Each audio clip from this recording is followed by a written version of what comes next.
Hi అండి, అందరికీ నమస్కారం. ఈరోజు మనం చెప్పుకోబోయే కథ పేరు అనైతికం. రచయిత సుబ్బారెడ్డి గారు. ఇక మనం కథలోకి వెళ్ళిపోదాం. ఆనందం అనేది రిలేటివ్ టర్మ్. అది వయసుని బట్టి, మనసుని బట్టి, మనిషిని బట్టి ఒకరి నుండి మరొకరికి మారుతుంది. 18 ఏళ్ల వయసులో ప్రేమించటం ఆనందం కలిగించవచ్చు. 32 ఏళ్ల వయసులో కుటుంబ జీవితం ఆనందం కలిగించవచ్చు. 60 ఏళ్ల వయసులో అనుభవాల్ని నెమరవేసుకోవటం ఆనందం కలిగించవచ్చు. నవ్వొచ్చింది నాకు. గుడిలో కూర్చొని మనుషుల ఆనందం ఏ వయసులో ఏ విషయంలో ఉంటుందో అనలైజ్ చేస్తున్నందుకు. ఎదురుగా చూశాను. కోదండరాముడు సీతను వివాహమాడుతున్న విగ్రహం. రాముడు అడవికి వెళ్ళటం, రావణుడు సీతను అపహరించటం, జటాయువు, రామరావణ యుద్ధం, సీత అగ్ని పరీక్ష ఒక్కసారి కళ్ళ ముందు మెదిలాయి. నిజం చెబుతున్నాను, ఈ దేవుళ్ళ మీద, భక్తి మీద నాకంత నమ్మకం లేదు. భక్తి అనేది మనసులో ఉండాలి. అది చేతులు జోడించి దండం పెట్టే విధానంలోనూ, భక్తి ఉన్నట్టు తల వంచుకొని కూర్చునే విధానంలోనూ లేదు. నిజంగా అసలు మనలో భక్తి అనేది ఉంటే దాన్ని గుడిలో విగ్రహాల ముందు, దారిలో వెళుతూ వెళుతూ దేవుడి ఫోటో కనిపిస్తే దాని ముందు ప్రదర్శించుకోవాల్సిన అవసరం లేదు. మరి దేవుడి మీద నమ్మకం లేనప్పుడు గుడికి రావటం దేనికని మీ సందేహం.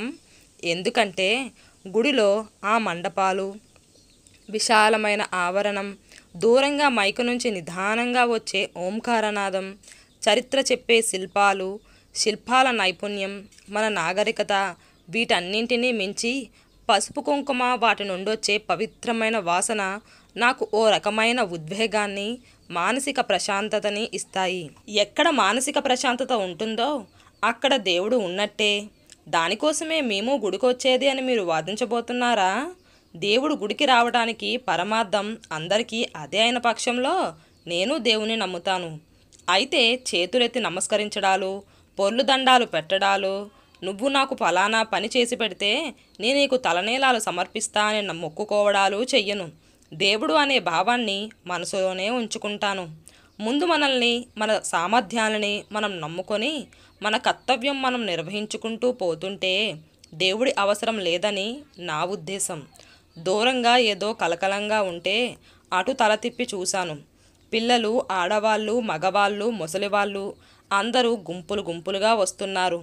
ఇంతలో ఒక ఆవిడ గుడి చుట్టూ పరిగెత్తినట్టు నడుస్తుంది. 3 సార్లు అలా పరిగెత్తి గుడిద్వారం ముందు నిలబడి క్షణంసేపు దండం పెట్టుకొని పక్కనే ఇంకో చిన్న గుడి ఉంటే దాని దగ్గరికి వెళ్ళింది. మొదట్లో అర్థం కాలేదు. తరువాత అర్థమైంది, అది పరిగెత్తడం కాదు, గుడి చుట్టూ ప్రదక్షిణలు చేయడమని. గుడి చుట్టూ ప్రదక్షిణలు చేయటం అలాగేనా? అంతగా టైం లేకపోతే గుడికి రావటం దేనికి? అలా పరిగెత్తడం దేనికి? ఆమె గుడిలో ఉన్న ఆ కొంచెం సేపు నిజంగా దేవుడి గురించి ఎంతసేపు ఆలోచించిందో, తొందరగా బయటికెళ్లాలన్న ఆలోచన ఎంతసేపు వచ్చిందో ఎవరైనా మనసులోకి చూసి చెప్పగలిగితే బావున్ను. నాకు కొద్ది దూరంలో ఒకవైపు ముసలివాళ్ళు కూర్చున్నారు, ఇంకోవైపు ఆడవాళ్ళు కూర్చున్నారు. దూరం నుంచి ఎవరో అమ్మాయి నవ్వుతూ వస్తుంది, నా వైపే చూస్తూ. దగ్గరగా వచ్చాక తెలిసింది ఆ అమ్మాయి ఎవరో. నా గదికి 2 ఇళ్ల అవతల ఇల్లే వాళ్ళది. తను 10వ తరగతి చదువుతుంది.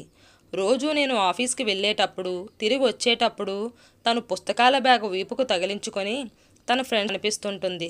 నేనెవరో తనకి తెలుసు, తనెవరో నాకు తెలుసు. కానీ మేమిద్దరం ఇంతవరకు మాట్లాడుకోలేదు. ఇంతవరకు కనీసం నన్ను చూసి నవ్వనైనా లేదు. కానీ ఇవాళ నవ్వుతుంది. తన పక్కన ఎవ్వరూ లేరు కాబట్టి ధైర్యంగా నన్ను పరిచయం చేసుకోవచ్చుననా? అంటే ఎవ్వరూ చూడకపోతే, చూడటానికి అవకాశం లేదని తెలిస్తే ఆడవాళ్ళకి మగవాళ్ళతో మాట్లాడటానికి కానీ, వాళ్ళతో స్నేహం చెయ్యటానికి కానీ అభ్యంతరం లేదన్నమాట. అయినా అది కాదు నేను ఆలోచించేది. 16 ఏళ్ల అమ్మాయి ఒంటరిగా ఉన్న 27 ఏళ్ల అబ్బాయిని చూసి అదో రకమైన నవ్వు తెచ్చుకుందంటే అలా ఆలోచింపగలిగే మనస్తత్వాన్ని వాళ్ళకి ఇస్తున్న ప్రస్తుత పరిస్థితుల గురించి ఆలోచనల నుండి తేరుకొని దగ్గరగా వచ్చిన ఆమె వైపు మళ్ళీ చూశాను. తను ఇంకా నా వైపే చూసి నవ్వుతుంది. నేను నవ్వలేదు. నన్ను సీరియస్గా చూసి తల వంచుకొని వెళ్ళిపోయింది ఆ అమ్మాయి. నన్ను అలా సీరియస్గా చూస్తూ వెళ్ళిపోయినందుకు నాకేం కోపం రాలేదు, జాలేసిందంతే. అసలు ఈ వయసులో కలిగేది నిజమైన ప్రేమ కానే కాదు, కేవలం ఆకర్షణ. ప్రేమంటే నీకు 10 మందితో కలిసే అవకాశం ఉండి అందులో ఒక్కరే నచ్చితే అది ప్రేమ. ఎదుటి మనిషి గురించి పూర్తిగా తెలుసుకున్నాక కూడా అప్పుడు వాళ్ళ మీద కలిగే ఇష్టమే ప్రేమ. ఇది కాదు అని చెబుదామని మనసులో అనుకున్నాను, కానీ పైకి చెప్పలేదు. గర్భగుడి ముందు చాలామంది గుమిగూడి ఉండటంతో అటువైపు చూశాను. దేవుణ్ణి చూడాలన్న తొందరలో అందరూ ఒకరినొకరు తోసుకుంటూ కాళ్ళు తొక్కుకుంటూ ఉన్నారు. నాకు సినిమా హాళ్ళ ముందు టికెట్ల కోసం క్యూ గుర్తుకొచ్చింది. అక్కడో పోలీసు ఉంటాడు కర్ర చేత పట్టుకొని. అందువల్ల అందరూ లైన్లో వస్తూ ఉంటారు. ఇప్పుడిక్కడ పోలీసులు ఎవ్వరూ లేరు. అందుకే అలా అలవాటైన జనం ఆ పద్ధతిని అంత తొందరగా మరచిపోలేకపోతున్నారు. కాసేపటికి ఎవరో పెద్ద మనిషి సర్ది చెబుతుండడంతో అందరూ అదే మంచిదన్న నిర్ణయానికి వచ్చి లైన్లో నిలబడుతున్నారు. ఆ తోపులాటలో సరిగ్గా కనిపించలేదు కానీ ఇప్పుడు బాగా తెలుస్తుంది. వాళ్ళల్లో మా ఎదురింటి పద్మ కూడా ఉంది దండం పెడుతూ. పద్మ దండం పెట్టడం చూస్తే నాకు విచిత్రంగా అనిపిస్తుంది. ఆమెకు 28 ఏళ్ళుంటాయేమో. చాలా అందంగా ఉంటుంది. ఆమె భర్త ఇన్కమ్ ట్యాక్స్ ఆఫీసులో ఎగ్జిక్యూటివ్ ర్యాంకులో పనిచేస్తుంటాడు. అతడు అందంగానే ఉంటాడు. వారికి 2 పిల్లలు. ఆమె ఏదడిగినా కాదనుకుంటా తెచ్చిస్తాడు. ఆమెకు అన్ని విధాలా సహకరిస్తాడు. అయితే తన భర్త ఎప్పుడైనా ఆఫీస్ పని మీద వేరే ఊరు వెళ్తే ఈమె వేరెవరినో రహస్యంగా కలుసుకుంటుందంట. కొన్నిసార్లు అతనికి ఫోన్ చేసి ఇంటికే రప్పించుకుంటుందంట. మా రూముగల్ల ఆయన భార్య మాట్లాడుకుంటుంటే విన్నాను. నిజంగా పద్మను చూసిన వాళ్ళెవ్వరైనా ఆమె అలాంటిదని చెప్పినా నమ్మరు. అంత సాంప్రదాయంగానూ బొద్దికగానూ ఉంటుందావిడ. ఆమెను మొదటిసారి చూసినప్పుడు ఎందుకో ఆమె మీద నాకు చాలా మంచి అభిభావన కలిగింది. అందుకే ఆమె గురించి విషయాలు నేను చాలా విన్నా నమ్మలేదు. ఓ రోజు ఆఫీస్ నుండి వస్తుంటే చాలా తలనొప్పి అనిపించింది. టీ తాగడం కోసం హోటల్కి వెళ్ళి రోడ్డు మీద వస్తూ పోయే వాహనాల్ని జనాల్ని చూస్తూ కూర్చున్నాను. కాసేపటికి ఆటోలో ఎవరో ఒక స్త్రీ నవ్వుతుంది. ఆమె పక్కనున్నతను ఆమె భుజం మీద చెయ్యి వేసి తనకి హత్తుకుంటున్నాడు. ఆమె అతనికి దగ్గరగా ఒదిగిపోయింది. కనిపించిన ఆ ఒక్క క్షణంలోనూ నేను నమ్మలేకపోయాను. ఆమె ఎవరో గుర్తుపట్టగలిగాను. ఆమె పద్మ. పక్కన ఉన్నది ఆమె భర్త కాదు, వేరెవరో. ఆమె భర్త ఆ రోజు ఉదయాన్నే వేరే ఊరికెళ్ళాడు. 2 రోజుల తర్వాత గాని రాడు. పద్మ ఇప్పుడు దేవుడికి దండం పెట్టి ఏమని కోరుకుంటుంది? తన పసుపు కుంకాలు కలకాలం నిలవాలనా? నాకు నవ్వొచ్చింది. భర్త గురించి అంతగా ఆలోచించే ఆవిడ వేరెవరినో ఎందుకు కోరుకుంటుంది? లేక తన ప్రియుణ్ణి కలుసుకుంటున్నానన్న విషయం తన భర్తకు తెలియకుండా చెయ్యి స్వామి అనా?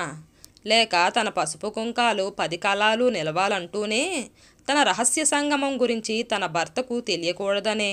బహుశా ఇదే అయ్యుంటుంది. ఎందుకంటే తన పసుపు కుంకాలు నిలవాలనుకోవటం భర్త మీద ప్రేమతో కాదు, తన సెక్యూరిటీ కోసం, సమాజంలో తాను అందరిలా రాణిలా బ్రతకటం కోసం, అతడు తన అవసరాలు తీర్చడం కోసం. అంతే. భర్త గురించి ఆమెకు పూర్తిగా తెలుసు. అతని అలవాట్లు, అభిప్రాయాలు, అభిరుచులు. ఇప్పుడు అవన్నీ ఆమెకు పాతగా అనిపిస్తున్నాయి.